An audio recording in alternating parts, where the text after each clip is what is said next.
Jell-O. The Jell-O program starring Jack Benny with Mary Livingston and Phil Harris and his orchestra. The orchestra opens the program with I've Got a Heart Full of Music from Cowboy from Brooklyn.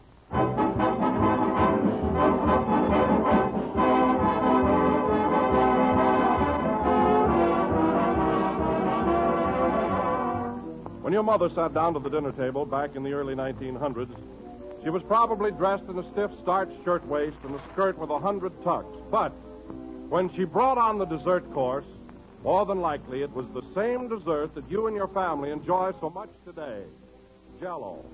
For some styles don't change, and Jell-O is still, as it always has been, America's favorite gelatin dessert. That name is a trademark, and it tells you what it told your mother, that here's one of the most delicious desserts anybody ever tasted.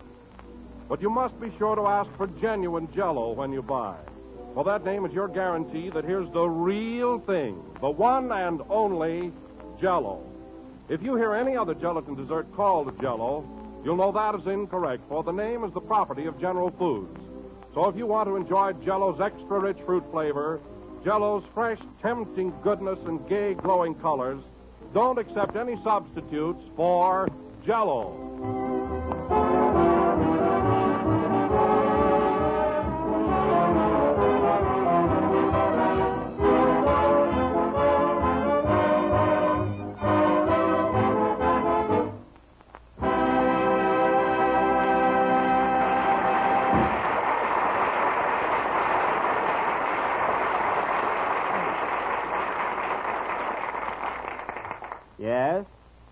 Yes?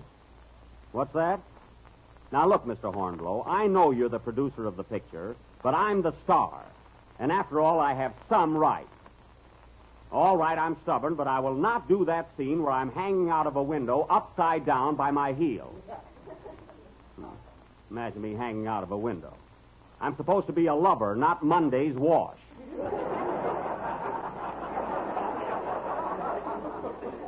Now, look, Mr. Hornblow. Jack, we're on the air. The program started. I know, Don. I'll have to call you back later, Mr. Hornblow, but I want this thing ironed out or Mr. Zucker will hear this. Goodbye. Nothing but trouble. Go ahead, Don. Introduce me. Okay. And now, ladies and gentlemen, we bring you that happy-go-lucky fellow, that carefree comedian, that bubbling All personality. right. That's enough. Hello again. This is Jack Benny talking. I tell you, Don, it's enough to drive a man crazy. Well, what's the matter this time? The same old thing. Every time I make a picture, Paramount wants me to kill myself. Well, why don't you do something about it? Do something about it? I've been walking around the studio all week with a sign on my back saying fragile. But they still won't change the story. Say, Jack, is that the same picture you were rehearsing last week with Rochester? Yeah. You know, where he was reading Joan Bennett's part? Yes, Phil, but I had to give up reading lines with Rochester. Why? Well, we were commencing to sound like Amos and Andy. Anyway, fellas, I don't like the whole setup. I have to go through all sorts of... Hello, Jack. Hello, Mary. I have to go through all sorts of physical contortions. I have to jump over walls, fall down flights of steps, and worst of all, hang by my heels out of a window. Gee whiz, Jack, you ought to have a double for those scenes. You know, a stuntman to take your place. That's what I told Paramount, but they claim it's too dangerous.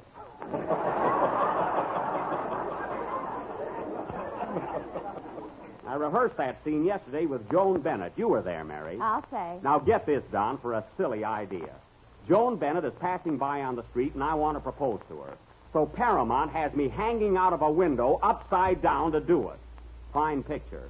But you know, Jack, you look much taller when you're hanging by your heels out of a window. Well, no wonder my knees fly out of joint. Well, anyway, Don, I rehearsed that scene 4 hours yesterday, and believe me, I was all in. Tell him what happened, Jack. Oh, it wasn't that important. What was it, Mary? Well, Jack was hanging by his heels upside down talking to Joan Bennett. Well, sure I was. That's what I was supposed to be. Was your toupee supposed to fall off, too? Well, that was just an accident. No kidding, Mary. Did that really happen? Yes, Jack's toupee fell off and landed right on Joan Bennett's head. It did? Yeah. She thought it was a spider and fainted. And not only that, the guy that was holding my feet went out for lunch in the middle of the scene. I fell right on my head. On your head? Did you hurt yourself? No, Don. I've always had a short neck. Did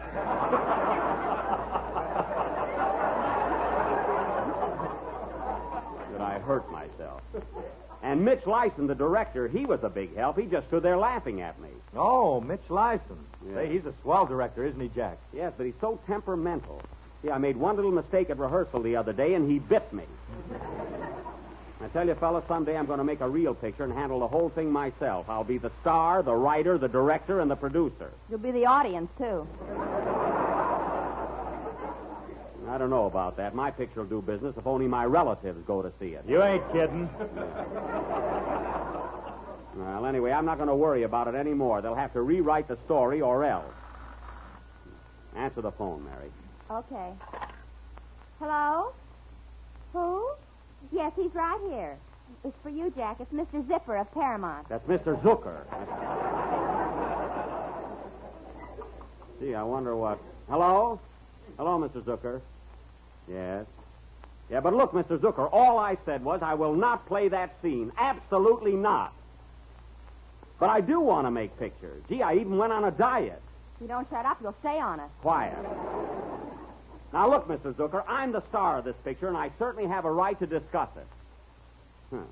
Why, even Washington didn't cross the Delaware without talking it over with someone. I said Washington. I know he isn't in the picture. Now, Mr. Zucker, I'm the star, and if I'm going to fall out of a window on my head, I got to get more money or a helmet. I'd like to get both.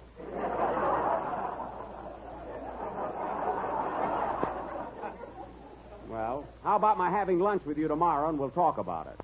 Oh, right after lunch? Okay. Goodbye. What I have to go through to make a picture. I wish vaudeville would come back. Play, Phil. The way I'm treated, no rights, no respect, no nothing.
Phil Harris and his orchestra playing Jungle Love from the picture of the same name.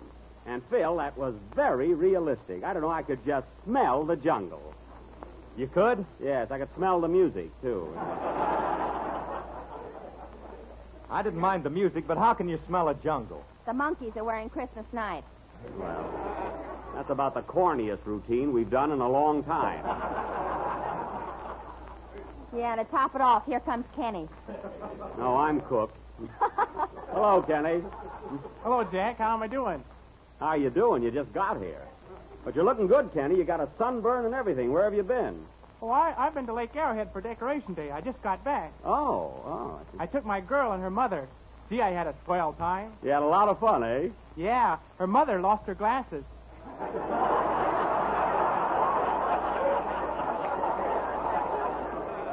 Oh, I get it. Did she find them yet? I don't think so. I dropped them in the lake. Why, you little devil, you. Say, Ken, did you do any fishing while you were up there? Yeah. And a funny thing, Jack, everybody around me was catching trout and bass, but all I got was a barracuda. Kenny, a barracuda is a saltwater fish. What was he doing in Lake Arrowhead? I only catch them. I don't explain them.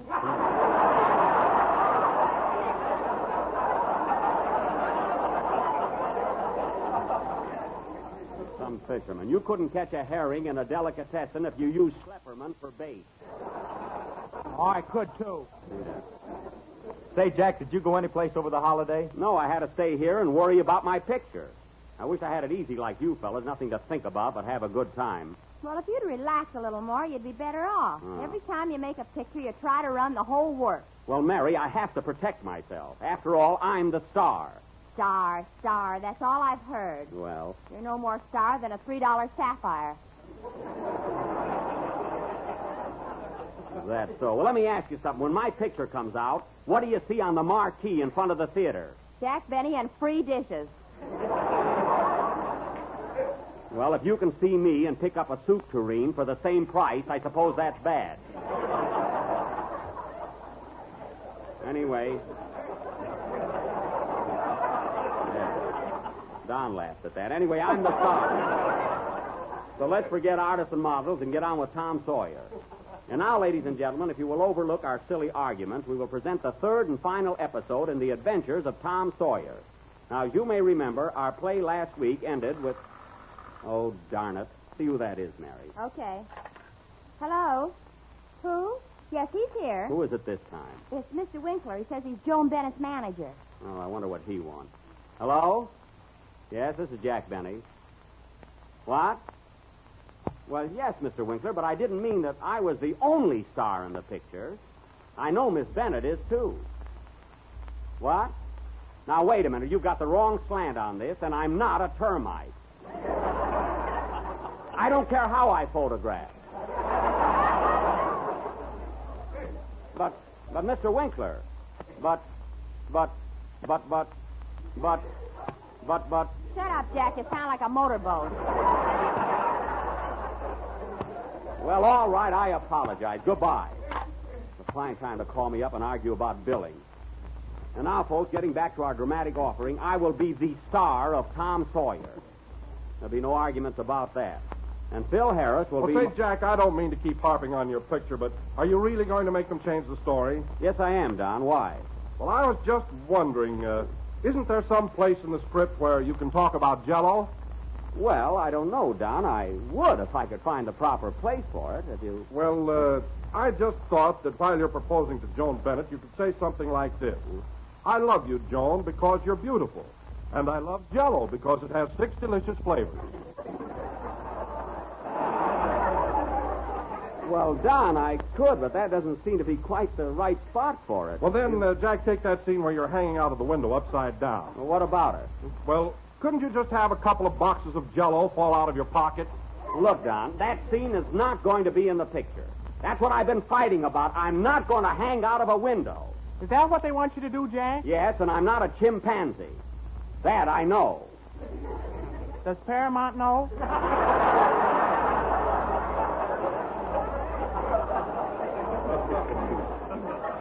Apparently not. I've got bars in my dressing room. Anyway, I'm not going to do it. But, Jack, I'd be a little careful if I were you. You're not so big that you can go around telling Paramount what to do. I'm not telling him what to do, Phil, but I'll be darned if I'll play a love scene upside down. The blood will rush to my head, and I'll forget my lines. If you haven't got any more lines and you have blood, don't worry.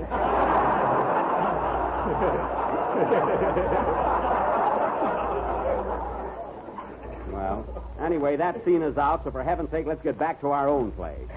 Now, Mary, you'll be Becky Thatcher again. And Phil, for the 3rd consecutive week, you'll be my half-brother, Sid, a big sissy.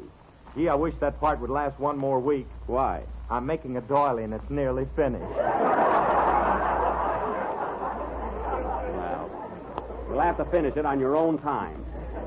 Now, let's see. The part of Aunt Polly will be... Oh, heavens to Betsy. Is that the phone again? Hello? Yes? Oh, Jack, it's Mitch Gleason, your director. Well, I might as well talk to him, too. Hello, Mitch. Yes. Yes, and I mean exactly what I said. I'm not going to hang out of a window by my heels to play a love scene. I fell on my head once already, didn't I? Stop laughing.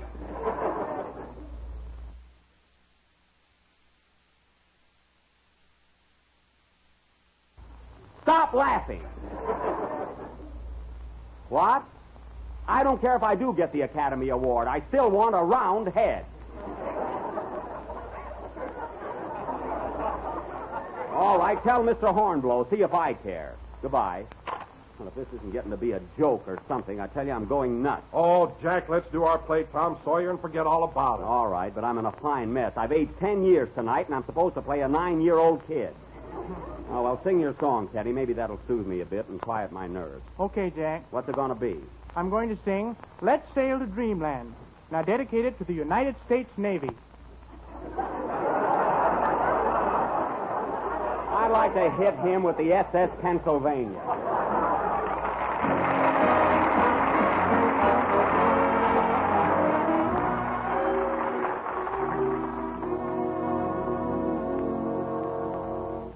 I close my eyes and dream you are near me. I hate to wait, for day will take my dreams away. A paradise is mine when you're near me. My dreams live on, although each dawn will find you gone. Let's sail to dreamland on a silvery sea, with love beside us, a dreamboat to guide us. What more can there be? Let's sail to dreamland in the blue of the night, the land of kisses where heaven and bliss is and stars are so bright. We'll build a love nest, just a cozy high above nest, and stroll in stardust that falls just like a dew. Let's sail to dreamland on a silvery sea, where dreams are making and romance is waiting for you and for me. Let's sail away.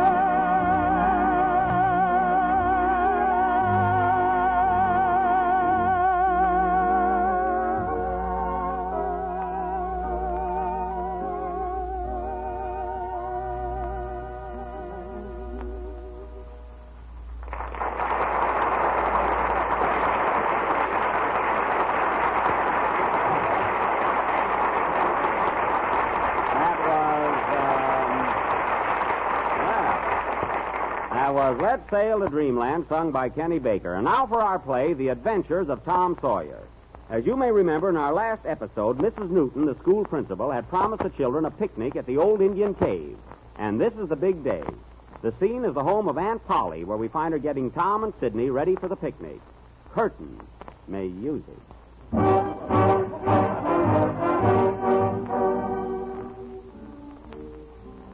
Come on now, children. Hurry up. It's time for you to leave. I'm ready, Aunt Polly. I'm ready, Aunt Polly. You big gumdrop. You stop calling me names, Tom Sawyer, or I'll scratch you. Children, behave. Thomas, did you brush your hair like I told you to? Yes, ma'am, I did. Well, then put it on and get going.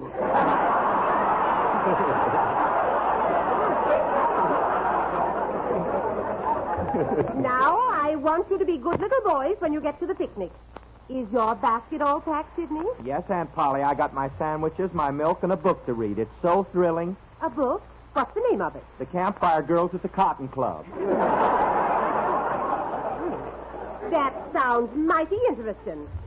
Thomas, is your basket packed? Yeah, I got my peanut butter sandwiches, my jelly roll, my lady fingers, and a can of beer. Let's see that. Why, you bad boy, you forgot your can opener. I don't need one. I got a buck, too. Comes in handy, too. All right, now. Now run along, both of you. And remember, be good little boys. Yeah. Hello? Who? Yes, he's here. It's for you, Tom. Mr. Hornblow. Hornblow?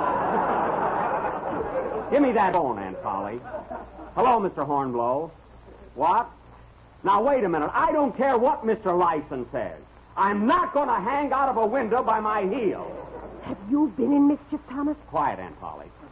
Now, go ahead and tell Mr. Zucker. I don't care. Hurry, Thomas, or you'll be late. Now, look, Mr. Hornblow, I haven't time to argue with you now. I'm going to a picnic. Goodbye. They think they can bulldoze me into making that picture. They got another thing coming. Now, hurry, children. It's getting late. Okay, goodbye. Goodbye, Aunt Polly. Goodbye, Aunt Polly. Goodbye, Aunt Polly. You're as bad as Hornblow. This is a fine play. Our audience won't be able to follow without a Ouija board. Quiet.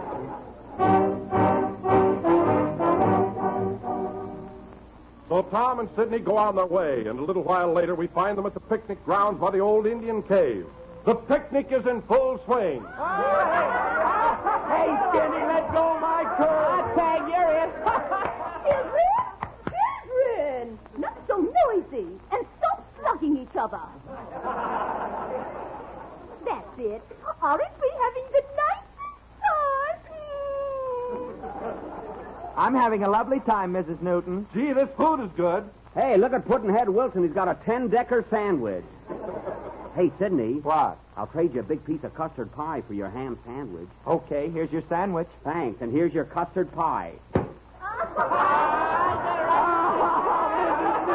Mrs. Newton. Yeah, I told you I'd get you. Hey, Tommy, there's Becky Thatcher, your sweetheart, over there under the oak tree. Oh, yeah. Hello, Becky. Hello, Tommy. Tommy loves Becky. Tommy loves Becky. Becky loves everybody. That isn't true, is it, Becky? You don't go out with other boys, do you? No, Tommy. Hey, Becky, can I hold your hand? Yes, Tommy. Can I put my arm around you? Uh-huh. Can I hold you tight and hug you? Yeah? Can I have some of your potato salad? What a cluck. Oh, I get it. You want me to kiss you. Huh? Gee, even I knew that.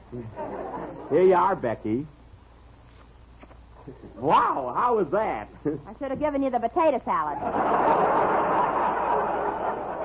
Well, you kissed me anyway. Huh? Tommy loves Becky. You ought to see him necky. You better go down and save her. And Jell-O has 6 flavors. Cut it out. Jell-O has 6 flavors.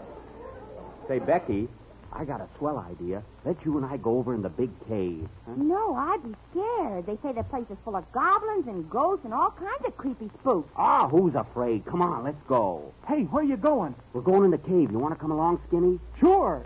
You won't be afraid, will you? Who, me? Uh-huh. Yeah. Oh, it's nothing. Come on, both of you. Gee whiz. Becky, we ain't even in the cave yet. What are you shaking for now? My nerves are having a preview. Come on, let's go. And so Tom, Becky, and Skinny steal away and enter the old Indian cave. For hours they wander deeper and deeper into its mysterious caverns.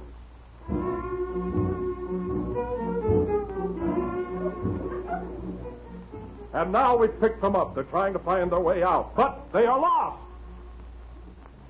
Gosh, this is awful. Hang on to me, Becky, so we won't stumble over this ledge. Huh? All right, Tommy, but be careful. Yeah.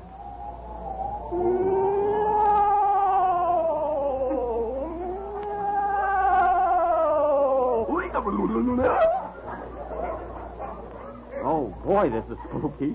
And it's getting darker, too. I'm scared. Now, let's stick close together so we don't get separated, huh? Wait, what's that? There's something hitting me in the face. Ow! Don't be scared, Becky. It's just bats. Gosh, there are a lot of them. Yeah, get away from here, you old bat. Watch your language, young man.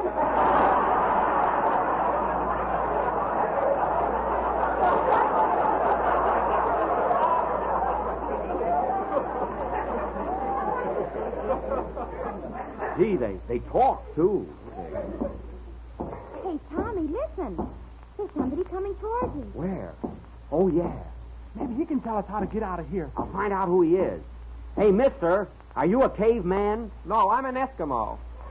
An Eskimo? What's an Eskimo doing in a cave in Missouri? What was that barracuda doing in Lake Arrowhead?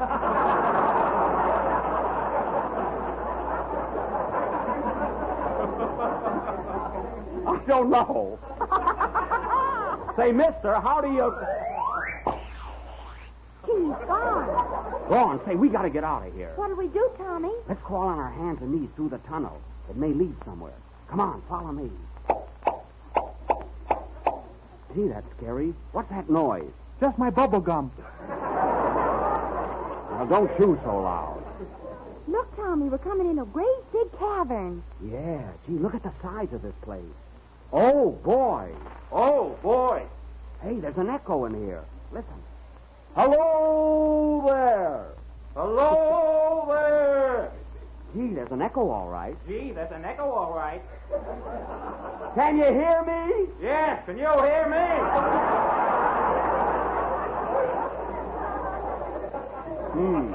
A fine echo. Fine price you're paying me. Echoes, bass, Eskimos. We got to get out of here. Hey, Tommy, look. Look down there. Where? Right underneath this ledge. There's a lake hole with daylight coming through. Gee, that means we can get out. Yeah, but how are we going to get down there? That's easy. Skinny, you hold on to my ankles, and I'll hang down by my feet over the ledge and let Becky down first. Come on, Skinny, grab my ankles. Okay, Tommy, I got him. Now, come on, Becky, give me your hand. Gosh, I'm afraid. Oh, don't be scared. I can hold you. All right. Now, hold my ankles tight, Skinny, while I bend over the ledge. Now, here we go down over the ledge. How did that door get in this cave? Come in. Telegram for Jack Benny. That's fine, in the middle of a play. Reach up and take it, Mary. Okay. This burns me up. Oh, Jack, this telegram's from Paramount. What is it? Paramount? What does it say? It says if you can hang by your heels on your program, you can do it in your picture. Oh, there's no use. We might as well give this up. No, this is fun. Shut up. Play.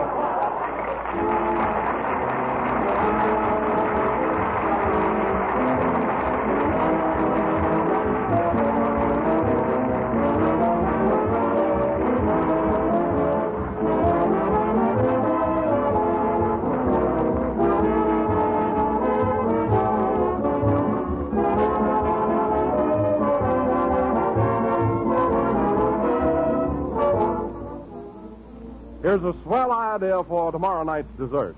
Homemade ice cream. Rich, smooth, creamy ice cream, the kind that will make a special occasion out of an everyday meal. And here's the way to have it. Make your ice cream with Jell-O freezing mix for the best tasting ice cream you ever dipped a spoon in. One of the flavors you want to try first is that swell maple walnut. It's made with the flavor of real old-fashioned maple syrup, the kind you get way up in New England when spring is on the way. And it's chock full of walnut meat, just lots of them, crunchy and inviting. The family will love it, and you'll love the ease and speed and economy of Jell-O freezing mix. Just open the can, add milk and some whipped cream, and pour right into the freezing tray. You get 6 servings of rich, creamy ice cream with that old-fashioned homemade goodness. Jell-O freezing mix comes in 6 luscious flavors in all. Maple walnut, chocolate, real vanilla, and delicious fruit flavors that are real fruits in their own sweetened juice. Strawberry, tutti frutti, and orange pineapple.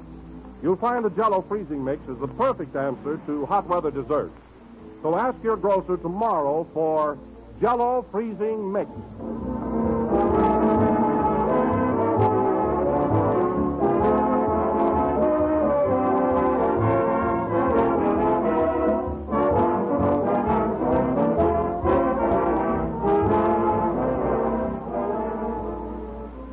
This is the last number of the 36th program in the new Jell-O series, and we'll be with you again next Sunday night at the same time. Am I going to be Becky Thatcher again next week? No, Mary, we're all through with Tom Sawyer. Is that right, Jack? Yes, Phil. Then take this. Out! And Polly! And Polly! Good night, folks.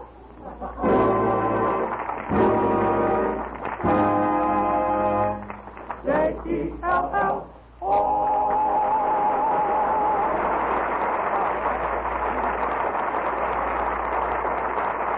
Kenny Baker appears on the Jell-O program through courtesy of Mervyn LeRoy Productions. This is the National Broadcasting Company.